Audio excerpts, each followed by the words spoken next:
Hello students, my name is Sunita Tripathi. Welcome to part 3 of the chapter Atoms and Molecules. इस video में हम पढ़ेंगे atom का proper definition और उसकी साइज को समझने की कोशिश करेंगे और साथ ही हम पढ़ेंगे एलिमेंट्स के सिंबल्स। तो सबसे पहले एटम। हम जानते हैं कि कोई भी मैटर बहुत छोटे छोटे पार्टिकल से मिलकर बना होता है जिसे हम कहते हैं एटम। अब अगर आपसे कोई एटम का प्रॉपर डेफिनेशन पूछे तो वो ये है कि atom is that smallest particle of the matter which cannot exist in free state but take part in chemical reaction। मतलब एटम मैटर का वो वाला सबसे छोटा पार्टिकल है जो फ्री नहीं रह सकता है। फ्री नहीं रह सकता मतलब वो अकेला नहीं रह सकता। सपोज ये एटम है, वैसे एटम का साइज या शेप ऐसा नहीं होता है, लेकिन मान लो कि ये एक एटम है तो ये फ्री नहीं रह पाएगा, मतलब ये अकेले कभी नहीं रह सकता है। तो ये एटम किसी दूसरे एटम से मिलके उसके साथ रहेगा। वो दूसरा एटम कोई एक भी हो सकता है, एक से ज़्यादा भी हो सकते हैं। तो ये दोनों मिल जाएंगे तो ये जो कॉम्बिनेशन है इसको कहते हैं मॉलिक्यूल। तो एटम कभी भी अकेला नहीं रहेगा, वो किसी दूसरे एटम से या एक से ज़्यादा एटम से कंबाइन हो जाएगा और इस कॉम्बिनेशन को हम कहते हैं मॉलिक्यूल। वो इस फॉर्म में आराम से रहेगा। ठीक है। So atom can not exist in free state, मतलब वो अकेला नहीं रहेगा। And but take part in chemical reaction. अब एटम मिल के बन गए हैं मॉलिक्यूल। अब जब केमिकल रिएक्शन करने की बात आएगी तो ये मॉलिक्यूल केमिकल रिएक्शन में पार्टिसिपेट नहीं करेगा। तब क्या होगा, जब रिएक्शन करना है इसे तो ये एटम्स मॉलिक्यूल में से एटम्स अलग अलग हो जाएंगे और अलग होने के बाद अब ये एटम है, अब ये एटम्स रिएक्ट करेंगे, केमिकल रिएक्शन में पार्टिसिपेट करेंगे। ठीक है। तो एटम अकेले नहीं रह सकते, फ्री एग्जिस्ट नहीं कर सकते, लेकिन केमिकल रिएक्शन में पार्टिसिपेट एटम्स ही करते हैं। अब इसमें एक एक्सेप्शन है कि जो एटम्स नोबल गैसेस के होते हैं वो अकेले एग्जिस्ट करते हैं, वो फ्री एग्जिस्ट करते हैं। नोबल गैसेस जैसे helium, neon, argon, krypton, xenon, इनके एटम्स फ्री रहते हैं, अकेले रहते हैं। क्यों?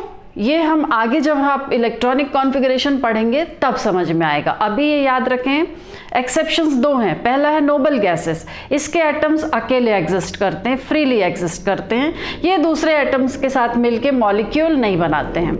दूसरा एग्जाम्पल है मेटल का। मेटल के एटम्स भी फ्री रह सकते हैं। अब बात करते हैं साइज ऑफ एटम की। हम जानते हैं एटम बहुत ही छोटा होता है, हमारी इमेजिनेशन से भी बाहर उसकी साइज बहुत छोटी होती है। हम अज्यूम करते हैं, हम ये मान के चलते हैं कि एटम स्फेरिकल होता है, बॉल के समान गोल होता है। तो अब उसकी साइज अगर हमको नापना है तो किसी भी स्फीयर की साइज हम रेडियस में नापते हैं। ये कोई स्फेरिकल ऑब्जेक्ट है तो इसका जो रेडियस वो ये होगा, इसका रेडियस। इस रेडियस को हम उसके साइज के लिए यूज करते हैं। तो एटम भी स्फेरिकल हम मान के चलते हैं, तो स्फेरिकल है इसलिए उसका हम रेडियस जो है उससे हम एटम की साइज को पता करेंगे। और इसका यूनिट जो है वो है नैनोमीटर, शॉर्ट में हम बोलते हैं NM। नैनोमीटर है unit of size of atom. ये जो नैनोमीटर है, 1 नैनोमीटर, ये कितना छोटा है इसको समझने के लिए ये एक रिलेशन दिया हुआ है। 1 nanometre is equal to 10 to the power -9 metre. मतलब 1 मीटर लगभग इतना होता है। 1 मीटर को आप कितने पार्ट्स में डिवाइड करेंगे? इक्वल पार्ट्स में। 1 के बाद 9 0 लगा दो। उतने इक्वल पार्ट्स में आप 1 मीटर को जब आप डिवाइड करेंगे इक्वली, उसमें से एक पार्ट अगर आप लो वो होता है 1 नैनोमीटर। तो इमेजिन करो कि 1 नैनोमीटर कितना छोटा होता होगा। ठीक है। सो नैनोमीटर इसीलिए हमको यूनिट लेनी पड़ी साइज ऑफ एटम के लिए, क्योंकि एटम का साइज बहुत छोटा होता है। सिंगल एटम को आज तक हम देख नहीं पाए हैं, किसी माइक्रोस्कोप से भी नहीं देख पाए हैं। अब एक एग्जांपल लेते हैं, radius of hydrogen atom. Hydrogen सबसे छोटा एटम होता है, उसका रेडियस कितना है? 10 to the power -10 मीटर, मतलब 1 नैनोमीटर से भी छोटा है। ये इतना छोटा होता है हाइड्रोजन का एटम। ठीक है, तो ये तो बात हुई एटम की और उसके साइज के बारे में। ये थोड़ा सा एक जानकारी, ये थोड़ा सा एक नॉलेज। अब हम पढ़ते हैं सिंबल्स फॉर द एलिमेंट्स। क्या होते हैं ये symbols? Symbols are short method of representing name of the element. किसी भी एलिमेंट का जो नाम है उसको शॉर्ट में रिप्रेजेंट करने को हम कहते हैं सिंबल्स। जैसे हाइड्रोजन का सिंबल है H, ऑक्सीजन का है O, नाइट्रोजन का है N। ये सब हैं सिंबल्स जो hydrogen, oxygen, nitrogen in names of element को रिप्रेजेंट करने का शॉर्ट मेथड है। तो ये इसकी ज़रूरत क्यों पड़ी? केवल कन्वीनियंस के लिए। अगर देखो मान लो कोई रिएक्शन हो रहा है और इस रिएक्शन में हाइड्रोजन और ऑक्सीजन मिलके, सपोज हाइड्रोजन प्लस क्लोरीन मिलके बना रहे हैं हाइड्रोजन क्लोराइड। ये हमने सिंबल्स के फॉर्म में इस रिएक्शन को लिखा, बहुत सरल है लिखना। अगर ये सिंबल्स नहीं होते तो हमें कैसे लिखना पड़ता? Hydrogen plus chlorine plus hydrogen chloride, हमें ऐसे लिखना पड़ता। तो ये लिखना बड़ा कठिन है। इस तरीके से अगर हम केमिस्ट्री पढ़ने जाएं तो केमिस्ट्री का पढ़ना और भी कठिन हो जाएगा, इतना लंबा अगर हमको लिखना पड़े। तो अपनी कन्वीनियंस के लिए, अपनी सुविधा के लिए हमने बना लिए सिंबल्स जो कि एलिमेंट के नेम को शॉर्ट में रिप्रेजेंट करते हैं। तो आज तो हम हाइड्रोजन के लिए H, ऑक्सीजन के लिए O यूज़ कर लेते हैं, ये तो मॉडर्न सिंबल्स हैं। लेकिन हमें इसकी हिस्ट्री भी पढ़ना है कि यहाँ तक हम कैसे पहुँचे। तो सबसे पहले डाल्टन ने अपने सिंबल्स दिए। तो डाल्टन के सिंबल्स कौन कौन से थे वो आपके स्क्रीन में दिखाई दे रहे हैं। उसने देखिए हाइड्रोजन के लिए एक सर्कल और उसके बीच में एक डॉट, कार्बन को थोड़ा सा उसने ब्लैक डॉटेड कर दिया सर्कल को। ऑक्सीजन के लिए सिंपल एक सर्कल है। फास्फोरस के लिए बीच में सर्कल के बीच में एक ट्रायंगुलर एक निशान बनाया है। सल्फर के लिए प्लस का साइन है। आयरन के लिए आई है। कॉपर के लिए सर्कल के अंदर C लिखा हुआ है। लेड के लिए L लिखा हुआ है।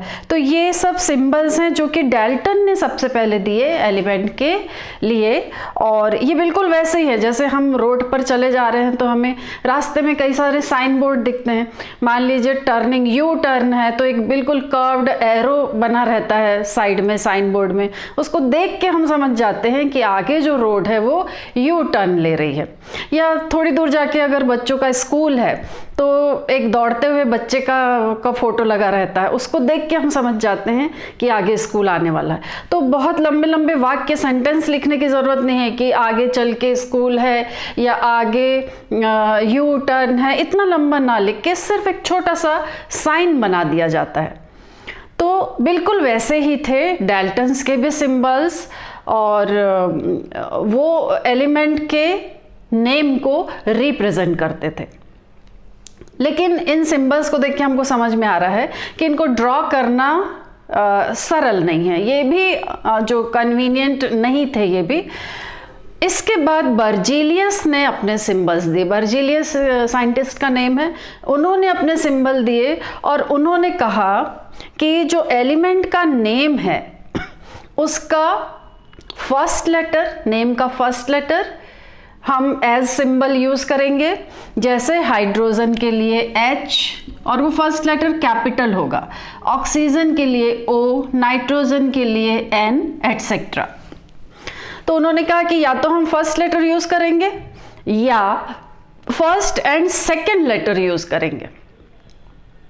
जैसे हाइड्रोजन के लिए H यूज किया, उसके बाद डिस्कवरी हो गई हीलियम की, वो भी H से ही स्टार्ट होता है।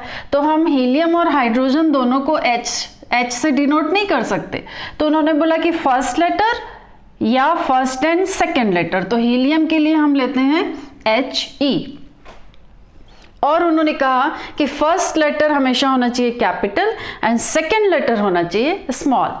सेम वे बेरिलियम के लिए बोरॉन था B।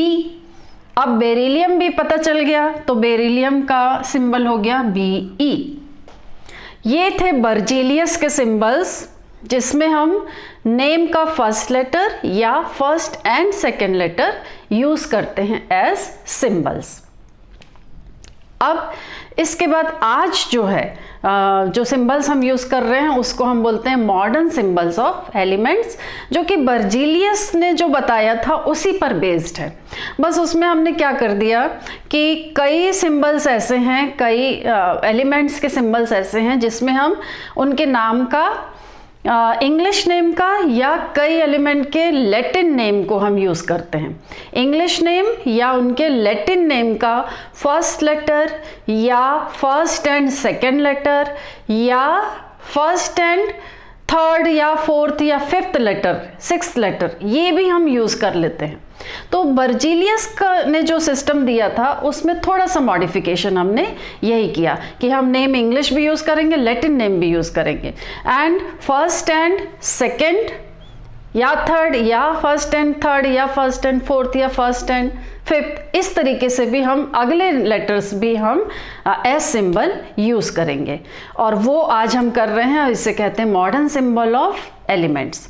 तो इनके कुछ एग्जाम्पल्स अब हम देख लेते हैं।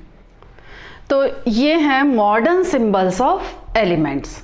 इसको हम दो हेडिंग्स में पढ़ते हैं, symbols derived from English name, और इसके बाद हम देखेंगे symbols derived from Latin name. तो ये कुछ एग्जांपल्स हैं, ये सब इंग्लिश नेम है एलिमेंट्स के। हाइड्रोजन के लिए हम लिखते हैं H, हीलियम के लिए HE, फर्स्ट लेटर है हाइड्रोजन के लिए, हीलियम के लिए फर्स्ट एंड सेकेंड लेटर। ये lithium again first and second letter, याद रखेंगे फर्स्ट लेटर कैपिटल होना चाहिए, second letter small. Boron B, carbon C, nitrogen N, oxygen O, neon Ne, first and second letter. Magnesium Mg, first and third letter.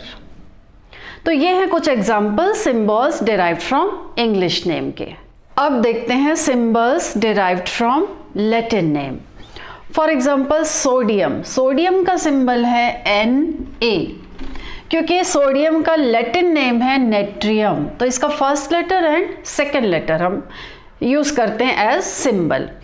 Potassium, potassium का symbol है K, क्योंकि इसका Latin name है kalium, first letter of Latin name हम use करते हैं।